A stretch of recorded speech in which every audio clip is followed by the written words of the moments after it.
again, man, when they thought it was finna end. Thank y'all for riding with me. Where? You know you forever locked in with your boy, Stories with V. At this time, family, y'all know what I need y'all to do for us, man. Like, share, comment, and I repeat, smash that subscribe button. We on the road to 100,000 subscribers. If you new to the platform, welcome. Y'all know the motto by now, man. Kick back, relax. I got the rest of the show from here. AV Mob, let's get them, let's go. What's up, Mob? We back at them again, man. When they thought it was finna end. Kicking it off from the top. Story time number 1. We going deep inside the belly of the beast, man, of Baltimore City, a wicked and wild tale. So now, this situation right here, man, it just goes to show how when a person got a thought or a mindset in their mind, it's damn near nothing that you can do to derail that person from what they ultimately want to become. So now, we got this dude for real. He growing up, single parent household. Father had been victim of a homicide before. I believe he was about 7 years old. But now, his mom, man, was a phenomenal lady. I'm talking about she went through doctor school. She was a nurse. She ended up getting her PhD or something like that. And she ended up in the long term becoming a lawyer. So now,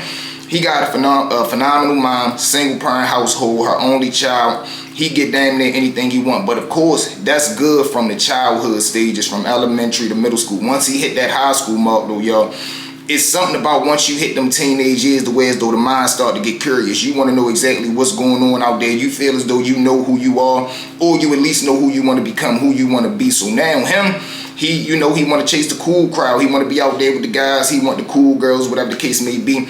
He jumps off the porch, but he quickly learned that street life not for him. He ends up getting robbed. He get caught up in a situation. At that very moment, he decides, you know what, man, I'm gonna go ahead and do the right thing. So he ends up getting a little high school job. He started doing a security job gig down at the corner store. He gets a promotion from that from his manager, got a homeboy who owned a nightclub. He ends up putting him on to the nightclub gig. He go down there, he working the front door. Now he not working the front door as a bouncer, but he working the front door, you know, alongside the bouncers, and he becoming the security guard. So now, as he's doing that, he do that for about a year. He grows so much of a bond with his manager at the nightclub. He like, look, man, I ain't gonna lie, I see a bright future for you, shorty. You might as well go ahead and enroll into the academy, see if you can become a Baltimore City police officer. He like, man, for real, you think I got that shit in me? He like, look, man, do what the fuck I'm telling you to do.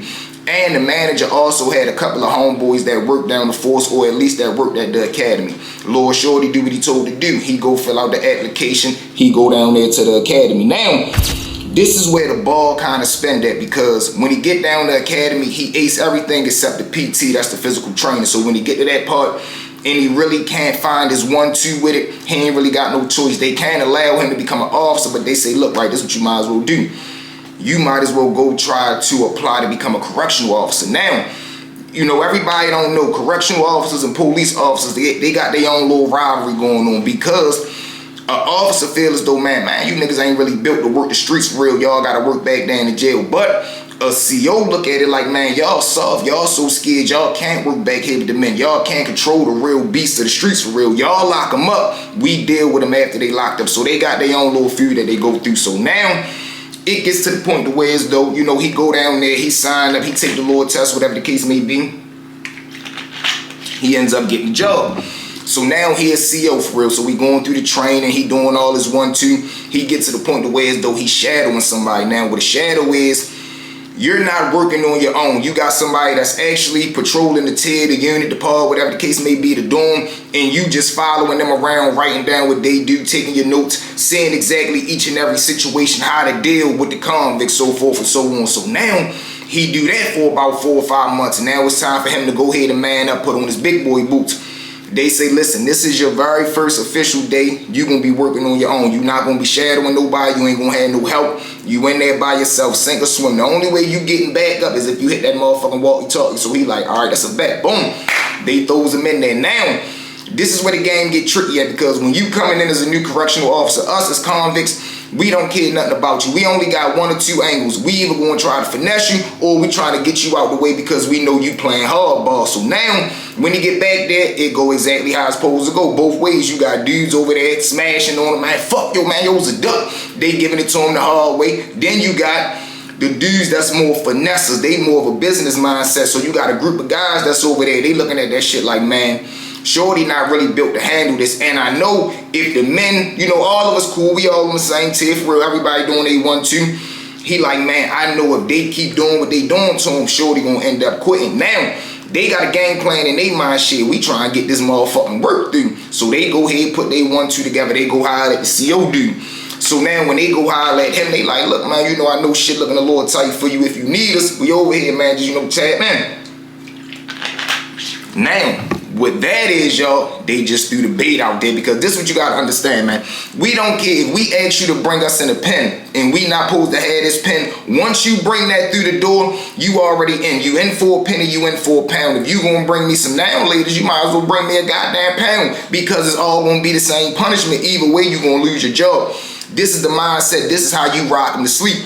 So now, once he started to go through his motion, he realized, shit, man, you know, I want to do this job, and these guys over here is making it hard for me. But I got these guys over here saying they rock with me, or at least if I do this little whatever they need me to do for them, they'll back my plate. Whole time he ends up tapping in with the little dudes. He brings some food in. Now, once he bring the food in, bingo, we got him. We already know what time it is. So now, the little dudes that he bought the food in for, they go holler at the rest of the good men. Look, man, listen, yo, we ready to rock your dumb ass to sleep for real. We got one, yo, sweet. All I need y'all to do is fall back. Yo, gonna bring this shit through. I'ma tap y'all hand if y'all need it. We all gonna eat. Now, as a man and as a convict, you gotta respect it, because I'm telling you my play, I'm adding you in the play, and all you gotta do is fall back. It ain't no sweeter than that. Whole time everybody get on one page, they start to do they 1, 2, but now, of course, the CO don't know this, so he looking at it like, shit, I really got the power. I really got the juice, man. I got 10 niggas over here that if I need something done to somebody,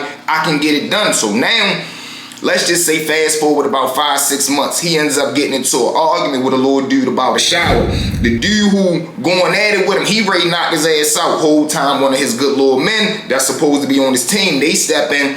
They tell the little dude, man, fall back. Listen, man, we got you, bro. Fall back, because you gonna fuck up something that's good for everybody. Whole time they de-escalate the shit. But now, the very next day, when they come back out, the little dude who supposed to be on his team and the little dude that was getting into the shower that was mad, they get into an argument. So now later on that night when everybody lock in, the little dude that's on his team, he tell the CO, look, man, listen, when your partner get done for real, when you leave, man, pop my cell and pop your cell, man, niggas ready to flush you out. So now they didn't just put the CO in between the rock and the hard place, because listen, you already doing whatever we need you to do. And he was ready to fuck you up just not an hour ago or yesterday. So let me do my 1, 2. Pop his cell, pop my cell, let me go in and get you the fuck out the tier. Now, the CO looking at it like, do I really want to do this, or do I want to lose my only allies that I got right now? Y'all already know what he do, y'all. He cave in. Later on that night, his partner leave. He popped his little man door. He popped the other nigga door. 4 or 5 niggas run down there. They punish him. The next morning, he wake up. He go hit the bubble. He check in. But now you done officially, not only did you cross the contraband line, now you done crossed the violence line. That's a whole nother ball game, y'all. So boom, now we doing this 1, 2, whatever the case may be. He riding for the men. Little circumstance end up happening. He get moved from his first unit or his first tier. He get moved to another part. But all the guys that's rocking with him on this side, they send a kite to the men on the other tier. Look, man, you got a good man coming over there. He good. Bop, bop, bop. I'm gonna put him in contact with y'all. Everything gonna be good. Meaning, when he get over there, only y'all tap in with him. I'ma tell him who y'all is. Y'all gonna be good. Whatever y'all need over there, that shit gonna be good. So now, in the CO mind, he looking at it like, man, shit, I got 10 people over here, 10 people over here, 10 people over there. What is this becoming, y'all? Now it's like he a leader of his own little gang, because I got damn near 10 people on 5 different units that I can get to do something to a motherfucker if I need anything done. Of course, now that ego and that power start to get to his head. So now that he done been moved to probably about 6, 7 different tiers for real, he got his own little regime. He got his own little group, his own little army, or whatever you want to call it. So now, one of the guys that's locked in with the mob, he get the game plan in his mind. Shit, we might as well make this shit official. What do I mean by that, y'all?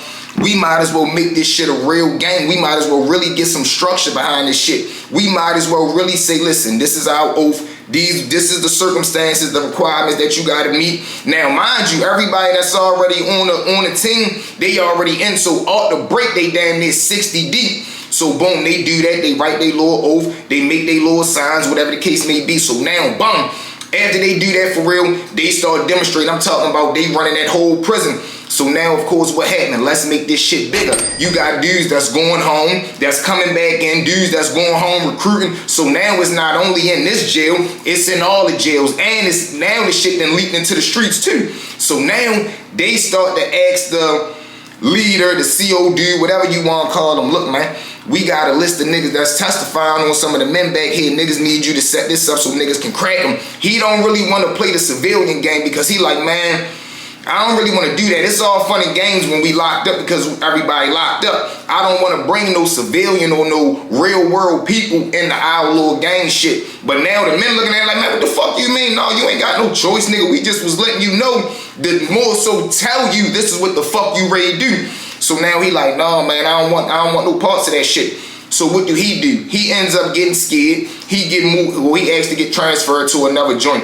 They don't let him go to another jail, but they move him from one side of the jail to a whole nother side of the jail where as though it's really no action over there. So now he over there, he not answering no calls, he ain't doing right for the men. He completely out the loop. So you know what gotta happen next. You cut the head and watch the body fall. Somehow, some way, a note get dropped to the warden. You got a dirty correctional officer working in your institution. The warden hires some of his men to shadow the little dude. They watch him not only while he at work, but once he go home. Somehow, some way, they get a warrant. They hit the door and they hit his car. They find drugs and money. So now you being incarcerated. But him, he's so green. He's still thinking he in good standing with the gang because he look at it like he's the true leader. Whole time he get booked when he come through, the other police ask him, look, man, you know, you want to go to PC, you want to go to protective custody? He like, no, I'm good now. They looking at this shit like they more so laughing like, oh, you think you one of them now. Okay, they put him in GP now. In his mind, he still think he good with the gang. Like, I still got motherfuckers that's riding for me. He don't last 3 months. Somehow, some way, one night, you go full circle from you popping a nigga's cell to get him punished to now your cell getting popped at 11:30, 12 o'clock at night. 3 little dudes run down there, mask up, they hang that motherfucker in him. He get hit almost 16 times. Yo, had to get helivac to an outside hospital. He pulled through, come back. Now, of course, you want to go to PC, but look at that, man. All over somebody wanting to live out your dream and all over you letting ego and you forgetting the main thing being the main thing. You wanted to do the right thing, be a little security guard, be a little officer, but you get a little taste of power and that shit watermelon your mind, man. But y'all know what it is. With that being said, Mo, thank y'all for riding with me. Well, you know you've ever locked in with your boy Stories with V. At this time for me, one more time, Mob. Like, share, comment, and I repeat, smash that subscribe button, y'all. We'll be at 100K in no time from the bottom of my heart. I love each and every one of y'all, man. Let's run this video up, man, to 500 likes, 10,000 views. Let's get it, let's get it. Ha, let's go.